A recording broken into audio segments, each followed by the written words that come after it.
Hello बच्चों, स्वागत है आपका हमारे चैनल खंडवार क्लासेज में। तो बच्चों, आज हम class 6 learn well smart mathematics का यूनिट 3 जिस एक्सरसाइज 3.2 को हम यहाँ पर कंप्लीट स्टडी करेंगे। तो बने रहिए हमारे साथ इस वीडियो में। और अगर आप हमारे चैनल पर पहली बार विजिट कर रहे हो तो प्लीज़ चैनल को सब्सक्राइब करें, और जिससे कि आपके बाकी के जो एक्सरसाइज हैं उनके वीडियो के भी नोटिफिकेशन आपको मिलते रहें। इसलिए आप बेल आइकन को भी प्रेस कर लें और इस वीडियो को लाइक ज़रूर कीजिए। अगर आपको किसी भी एक्सरसाइज का वीडियो देखना है तो नीचे डिस्क्रिप्शन में प्लेलिस्ट का लिंक है, तो आप उस प्लेलिस्ट में से किसी भी एक्सरसाइज के क्वेश्चंस का सॉल्यूशन आप देख सकते हो। चलिए देखते हैं हम इस एक्सरसाइज को। पहला क्वेश्चन है आपका, find the sum by the suitable rearrangement. मतलब ये जो नंबर्स दे रखे हैं इनका हमें सम फाइंड करना है, बट इनको सूटेबल तरीके से रीअरेंजमेंट करना है। तो देखो अरेंजमेंट कैसे करना है। पहली बात तो आपको जो ये वंस डिजिट है वो देखना है। जैसे यहाँ पर वंस डिजिट 6 है, यहाँ पर 3 है, यहाँ पर 4 है, यानी कि जो पहले नंबर का डिजिट है आपको वो देखना है। ठीक है, तो जिन नंबर्स का पहला डिजिट का सम 10 होता है, ठीक है, उनको देखना है। जैसे यहाँ पर इसमें पहला डिजिट 4 है और इसमें पहला डिजिट 6 है, तो 6 और 4 का सम यानी कि 10 हो गया। तो इस प्रकार से आपको ग्रुपिंग करनी है। मतलब आपको 4 नंबर दे रखे हैं, तो 4 नंबर में से आपको किन किन नंबर को पहले ऐड करना है, तो कैसे आप पता करोगे। ठीक है, तो जिनका सम 10 होता है उनको आप पहले ऐड करोगे, ठीक है, और बाकी को बाद में ऐड करोगे। तो यानी कि 4 और 6 का सम 10 होता है, तो यानी कि हम इन दोनों को पहले ऐड करेंगे। ठीक है, और 7 और 3 का सम 10 होता है, तो इन दोनों को भी हम ऐड कर सकते हैं। ठीक है, तो ऐसे आपको ग्रुपिंग बनानी है पहली बात तो। ठीक है, सॉल्यूशन में बता दूंगा, लेकिन ग्रुपिंग बनाना सीख लो। यहाँ पर देखो ये 3 है पहला डिजिट, तो हम पहला डिजिट 7 लेंगे, क्योंकि 7 और 3 का सम कितना होता है 10। तो यानी कि इसको हम इसमें ऐड करेंगे, और 8 को हम ऐड करेंगे 2 में, यानी कि 12 को हम इसमें ऐड करेंगे। ठीक है, तो ऐसे ग्रुपिंग बनाना सीख लो पहले तो। फर्स्ट क्वेश्चन है हमारा 368 प्लस में 415 प्लस में 732। ठीक है, तो यहाँ पर हम किन किन को पहले ऐड करेंगे। देखो इसमें 8 है, इसमें 2 है, तो यानी कि इसको और इसको पहले ऐड करेंगे। तो मैंने नीचे ब्रैकेट में लिख दिया है 368 प्लस 732। ठीक है, और ये जो बचा है इसको लास्ट में ऐड करेंगे, तो यानी कि ये मैंने बाद में लिख दिया है। ठीक है, जब हम इन दोनों को पहले ऐड करते हैं तो इनका सम होता है 1100। कैसे होता है सम, तो वो भी समझ लो। देखो 3 और 7 हो गए 10, और ये जो बचा कुचा है वो 11 हो जाएगा, तो यानी कि 1100 आ गया। 1100 में 415 को ऐड किया तो आंसर आ गया 1515। ठीक है, ऐसे ही यहाँ पर 7 है और यहाँ पर 3 है। ठीक है, 7 और 3 10 होते हैं, तो इन दोनों को ऐड कर लो। ठीक है, मैंने देखो इन दोनों को लिख दिया। ठीक है, और बच्चा कुचा 6 और 4 10 होता है, तो इन दोनों को भी हमने ऐड करना है, तो इनको मैंने इधर लिख दिया। ठीक है, इन दोनों को ऐड करेंगे तो देखो 1900 तो है ही है, और 100 ये हो गया, तो ठीक है 2000 हो गई, और 100 ये हो गया, तो यानी 2100 हो गया। ठीक है, ऐसे ही 15 और 4 19, और 19 और ये बच्चा कुचा 100 हो जाएगा, तो ये हो गया 200, मतलब 2000। ठीक है, 2000 प्लस 2100 ऐड किया तो 4100 आ गया। तो यानी कि यहाँ पर सुटेबल रीअरेंजमेंट से इनको ऐड करना था, तो हमें ये देखना है कि कौन कौन से नंबर्स को हम ऐड करें ताकि इजी हो जाए। ठीक है, अब देखो इन दोनों को ऐड करने से क्या हमें यहाँ पर जो है सहूलियत हो रही है।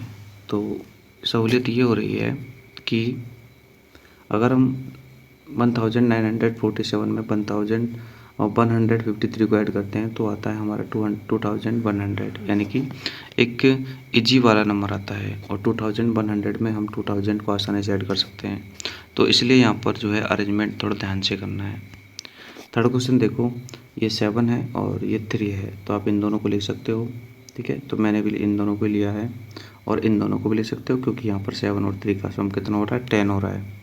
तो इन दोनों को ऐड किया तो 6000 और 1000 7000, और एक ये हो गया 8000, सॉरी 800। ठीक है, ऐसे 200 और 200 400 और एक ये बन गया 500, तो ये बन गया 500, तो 800 500 को ऐड किया तो बन गया 1300।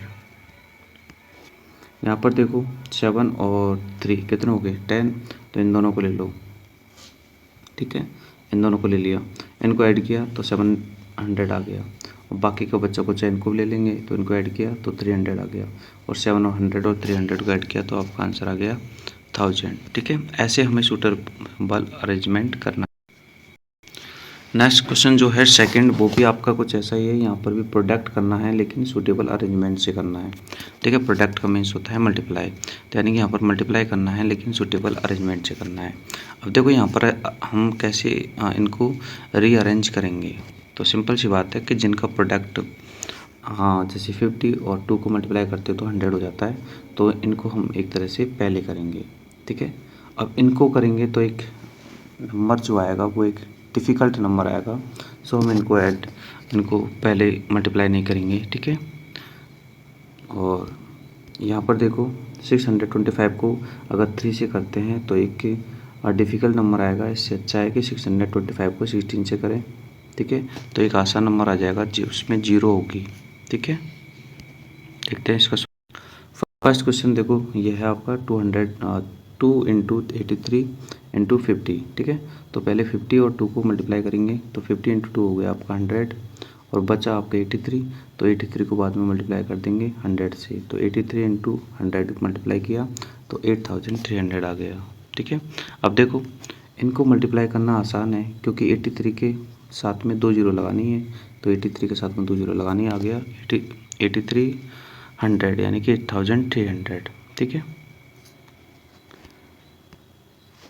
नेक्स्ट क्वेश्चन है 4 इंटू 1365 इंटू 25, तो यहाँ पर सूटेबल अरेंजमेंट करेंगे तो 25 इंटू 4 करते हैं तो 100 आता है, तो हम पहले इनको ले लेंगे 25 इंटू 4 100, ठीक है, और फिर हम इससे मल्टीप्लाई कर देंगे, ठीक है। अगर हम इसको यानी कि 1365 को मल्टीप्लाई करेंगे 100 से तो कुछ नहीं है, बस इस नंबर में 2 जीरो लगानी है, ठीक है, यानी कि 1365 में 2 जीरो लगा दो तो आपका आंसर आ जाएगा, ठीक है। और 2 जीरो क्यों लगानी है, क्योंकि 100 से मल्टीप्लाई करना है। ऐसे ही अब हम देखते हैं फोर्थ, देखो 625 इंटू 3 इंटू 16, ठीक है। अब हम पहले इनका रिग्रुपिंग करेंगे। 16 को अगर हम 625 से मल्टीप्लाई करते हैं तो आता है 10,000, और फिर 3 से मल्टीप्लाई कर देंगे 10,000 इंटू 3 कितना हो गया 30,000, ठीक है, आसान है। और ये देखो नेक्स्ट आपका फिफ्थ वाला क्वेश्चन 125 और किसको मल्टीप्लाई करेंगे, देखो 25 8 जो होते हैं 200, तो इनका अलग कर लेंगे और इनको अलग कर लेंगे, ठीक है। इनको हमने मल्टीप्लाई किया तो आ गया आंसर 5000, और इनको मल्टीप्लाई किया तो 200, और 5000 को 200 से मल्टीप्लाई किया तो 5 2 10 यानी कि 10 लाख आ गया, ठीक है।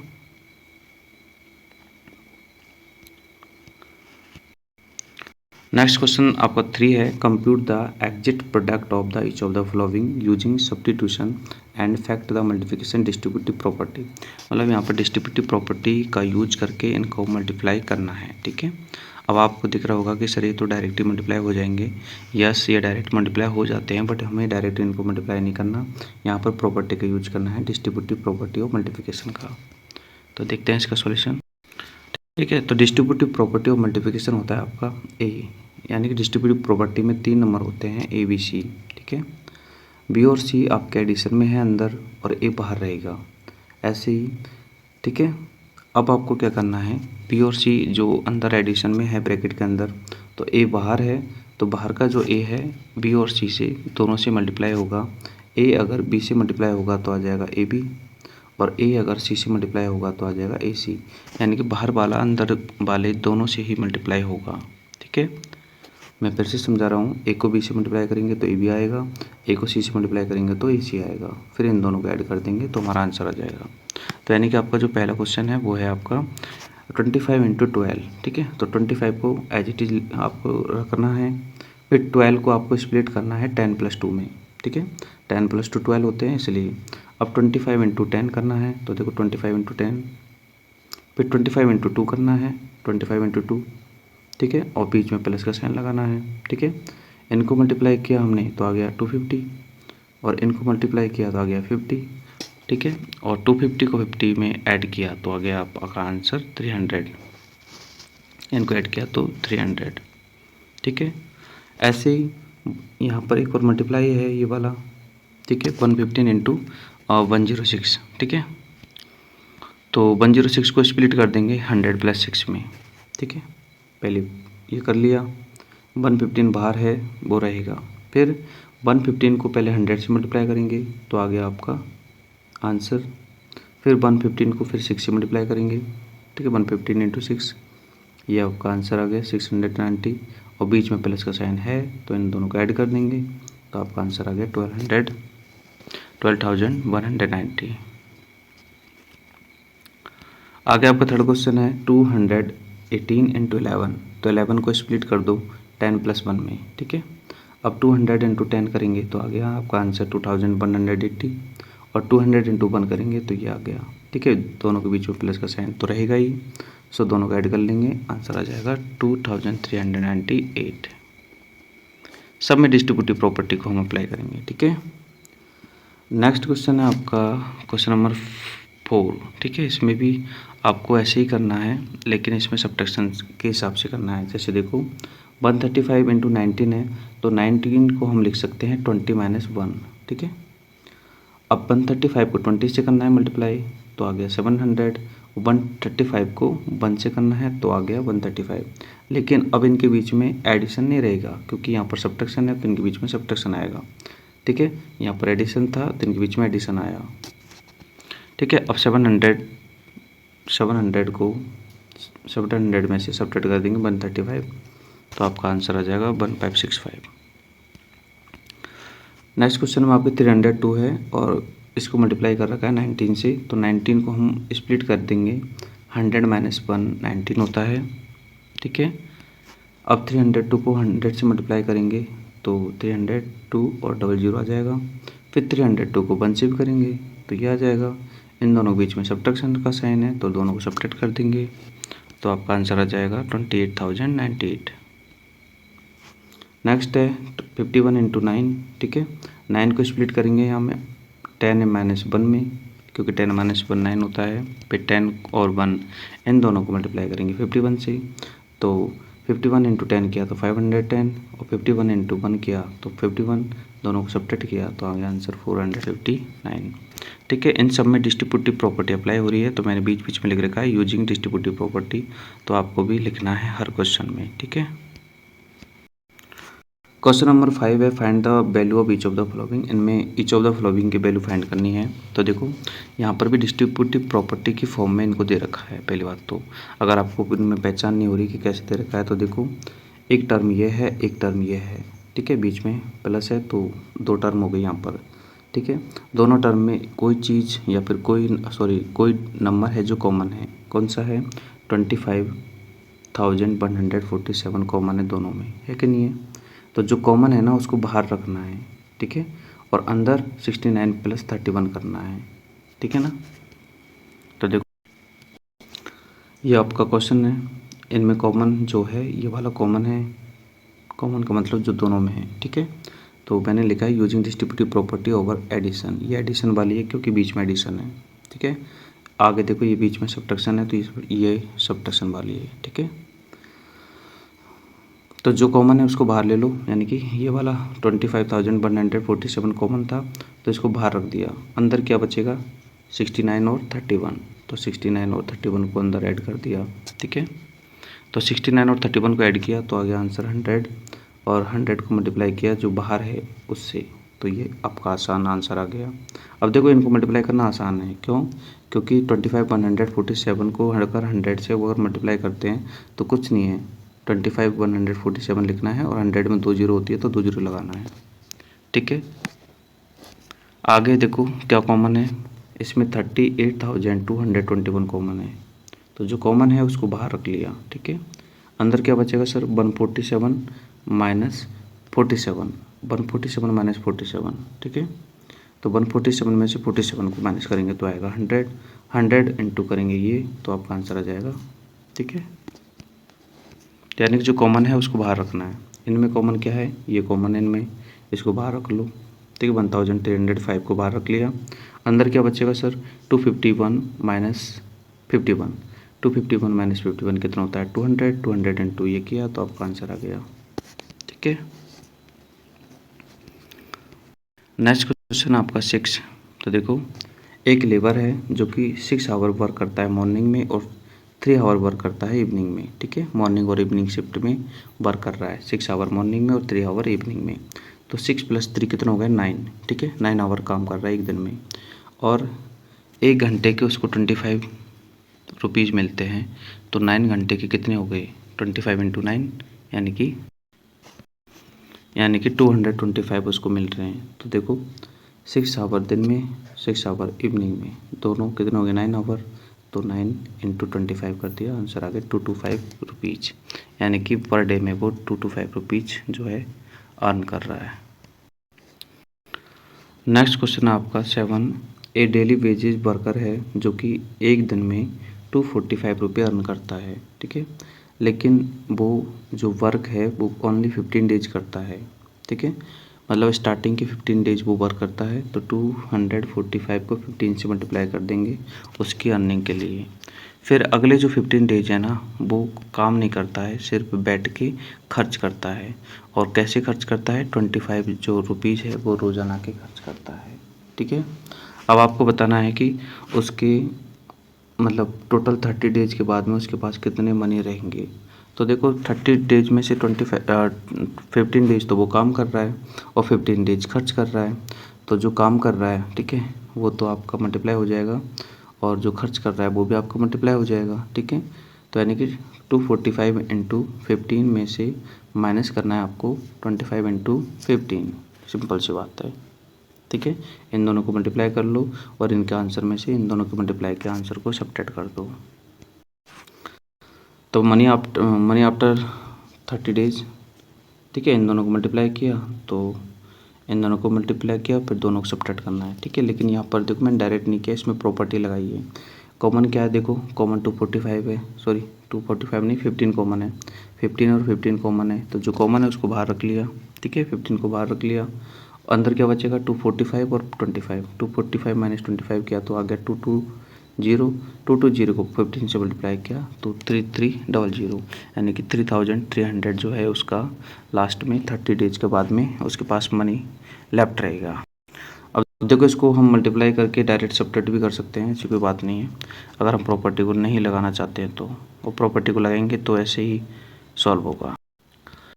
नेक्स्ट क्वेश्चन है 8। देखो, एक टैक्सी ड्राइवर है, ठीक है, वो 40 लीटर को फिल करता है, मतलब 40 लीटर पेट्रोल फिल करता है मंडे को। फिर नेक्स्ट डे वो 50 लीटर फिल करता है। ठीक है, और पेट्रोल का जो कॉस्ट है वो है 44 पर डे, सॉरी 44 रुपीज़ पर लीटर के हिसाब से।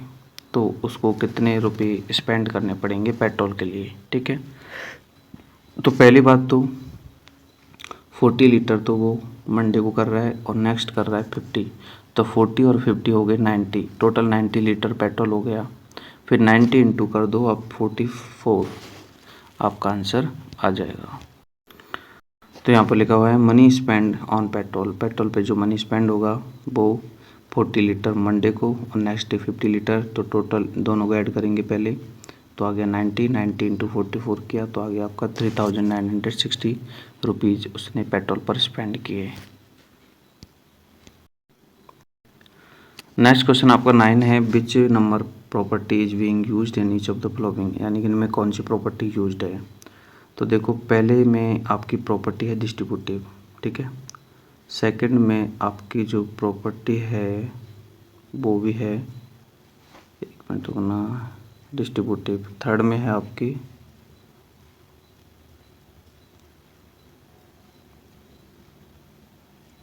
डिस्ट्रीब्यूटिव, फोर्थ में है आपकी कमोडिटिव, फिफ्थ में है आपकी एसोसिएटिव, नेक्स्ट में है आपकी इसमें है आपकी एसोसिएटिव। ठीक है, आगे देखो क्वेश्चन 10 है। तो क्वेश्चन 10 में आपके एसरेशन है। तो दोनों स्टेटमेंट को पढ़ते हैं। देखो पहला एसरेशन स्टेटमेंट क्या है कि a divided by a equal to 1 where a is any whole number. तो यानी कि a को a से डिवाइड करेंगे तो 1 आएगा, तो a एक होल नंबर है। चलो ठीक है, ऐसा हो सकता है क्योंकि 1 को 1 से डिवाइड करेंगे तो 1 आ जाएगा, तो ये तो सही है। ठीक है, एसरेशन। तो अब देखते हैं reason, whole number are not closed under division, तो ये भी सही है। Whole number are not closed under division, तो ये भी सही है। ठीक है, तो दोनों स्टेटमेंट सही है, तो आपका आंसर होगा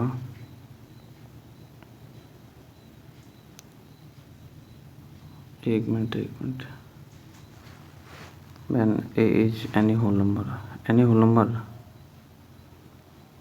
तो पहला रॉन्ग है इसमें। ठीक है, क्योंकि एनी होल नंबर अगर 0 होल नंबर ले लेंगे तो आंसर जो है हमारा 1 नहीं आएगा, तो एसरेशन रॉन्ग है और रीजन सही है। ठीक है, ऑप्शन नंबर डी। ठीक है, डी इसका आंसर होगा। देखो नेक्स्ट क्वेश्चन है आपका जो केस बेस्ड स्टडी क्वेश्चन है। तो इसमें क्या है कि जो मोहन है, ठीक है, वो 7 डजन ऑरेंज जो है एक तरह से खरीदता है, और 7 डजन ऑरेंज जो खरीदता है 7 डजन, उसका रेट है 52 पर डजन। ठीक है, और 18 डजन वो बनाना खरीदता है और रेट है 52 पर डजन। ठीक है, तो मोहन का कितना स्पेंड होगा टोटल। ठीक है, इसमें ये बताना है। तो पहले क्वेश्चन में ये बताना है कि मोहन का टोटल कितना रुपये खर्च हो जाएगा। तो देखो 60 डजन वो खरीदता है 52 के हिसाब से, और 18 डजन भी 52 के हिसाब से खरीदता है। तो 7 इंटू 52 प्लस 18 इंटू 52। ठीक है, दोनों में 52 कॉमन है तो उसको बाहर रख लो। ठीक है, और 7 प्लस 18 अंदर आ जाएगा। 7 और 18 होते हैं 25 को बाहर 52 से मल्टीप्लाई किया तो आगे आंसर 1300। तो यानी कि मोहन का जो खर्चा है वो 1300 का हो जाएगा। ठीक है, तो इसमें आंसर हो जाएगा ऑप्शन नंबर बी। नेक्स्ट है सोहन का खर्चा बता रहा है। तो सोहन 5 किलो तो मैंगो खरीद रहा है। ठीक है, 105 के हिसाब से, तो 5 इंटू 105 हो जाएगा। और 5 किलो वो है पियर्स खरीद रहा है 95 के हिसाब से। तो देखते हैं इसका 1000 आएगा आंसर। ठीक है, ऑप्शन नंबर 1 सॉल्यूशन देख लो। 100 इंटू 5 किए, ठीक है, और फिर प्लस में 5 इंटू 195 किए। ठीक है, दोनों में कॉमन है आपका 5, तो 5 को बाहर रख लो। 105 प्लस में 95। ठीक है, ये अंदर आ जाएगा। 105 और 95 को ऐड किया तो आ गया 200 इंटू 5 किया तो आ गया आंसर 1000। यानी कि देखो सिंपल सी बात है, आप इसको नॉर्मल भी कर सकते हो, बट मैं आपको वो डिस्ट्रीब्यूटिव प्रॉपर्टी से समझा रहा हूँ, बिकॉज आपके चैप्टर में डिस्ट्रीब्यूटिव प्रॉपर्टी है। ठीक है, नेक्स्ट क्वेश्चन थर्ड है इसका, वो ये कह रहा है कि जो सोहन और मोहन है, ठीक है, उन दोनों का जो स्पेंड मनी है तो उसके लिए हम कौन सी प्रॉपर्टी यूज करेंगे। ठीक है, तो यहाँ पर सभी प्रॉपर्टी दिखा रखी है, लेकिन आंसर आएगा आपका option number C distributive property, क्योंकि हमने डिस्ट्रीब्यूटिव प्रॉपर्टी को ही तो यूज किया भी। मैंने आपको डिस्ट्रीब्यूटिव प्रॉपर्टी का यूज करके तो दोनों क्वेश्चन समझाए हैं। ठीक है, आगे हम देखते हैं क्वेश्चन नंबर 12। डिटरमाइन करना है कि which of the following is closed of given operation, जैसे the set of odd whole number for multiplication. ठीक है, तो होल नंबर मल्टीप्लिकेशन में क्लोज्ड है। ठीक है, the set of whole number less than 100 for addition, तो ये भी आपका क्लोज्ड है। The set of number whose unit digit are 6 for multiplication, ये भी क्लोज्ड होगा। The set of even number whole multiplication closed होगा। ठीक है, इसमें सारे क्लोज्ड होंगे। ठीक है, आगे है question number 13। Product of 2 whole number is 0, can you comment on nature of the whole number. तो देखो अगर प्रोडक्ट 0 है, प्रोडक्ट का मतलब मल्टीप्लाई 0 है। ठीक है, तो या तो एक नंबर तो आपका 0 होना ही चाहिए। ठीक है भाई, आंसर 0 तब आएगा जब 0 से मल्टीप्लाई करोगे। ठीक है, या फिर दोनों ही आपका 0 होना चाहिए, तो ये इसका आपका आंसर है। देखो if the product of two whole number, ये 13 आंसर है। अगर दो होल नंबर का प्रोडक्ट 0 है तो या तो उनमें से एक नंबर 0 होगा, ठीक है, डेफिनेटली, या फिर दोनों ही नंबर 0 होंगे, ठीक है, ये इसका आंसर है, ठीक है, क्योंकि 0 आंसर आना है तो या तो एक नंबर 0 होगा, जैसे मान लीजिए एक नंबर 2 है, 2 इंटू 0 करेंगे तो 0 आएगा, या फिर दोनों ही 0 होंगे, 0 इंटू 0 करोगे तो 0 आएगा। 0 तभी आएगा जब 0 एक नंबर होना चाहिए, अदरवाइज 0 नहीं आएगा। नेक्स्ट है if for a whole number a multiply a equal to a then write the value of a, ठीक है, तो ए की वैल्यू यहाँ पर होगी 1, क्योंकि 1 को 1 से मल्टीप्लाई करेंगे तो 1 आएगा, या फिर ए की वैल्यू 0 भी हो सकती है, क्योंकि 0 को 0 से मल्टीप्लाई करोगे तो आंसर क्या आएगा, 0 आएगा, ठीक है, तो ये दोनों आप लिख सकते हो, equal to 1, 1 into 1 equal to 1, या फिर 0 इंटू 0 इक्वल टू 0। तो चलो बच्चों, आपका ये एक्सरसाइज कंप्लीट है। आई होप कि आपको वीडियो पसंद आया होगा। अगर आपको वीडियो पसंद आता है तो प्लीज़ चैनल को सब्सक्राइब करें और ज़्यादा से ज़्यादा अपने क्लासमेट्स के साथ में इस वीडियो को शेयर करें। और ठीक है, अगर आपका कोई राय है कमेंट बॉक्स में आप उसको लिख के भेज सकते हो। थैंक यू, मिलते हैं नेक्स्ट वीडियो में, तब तक के लिए बाय।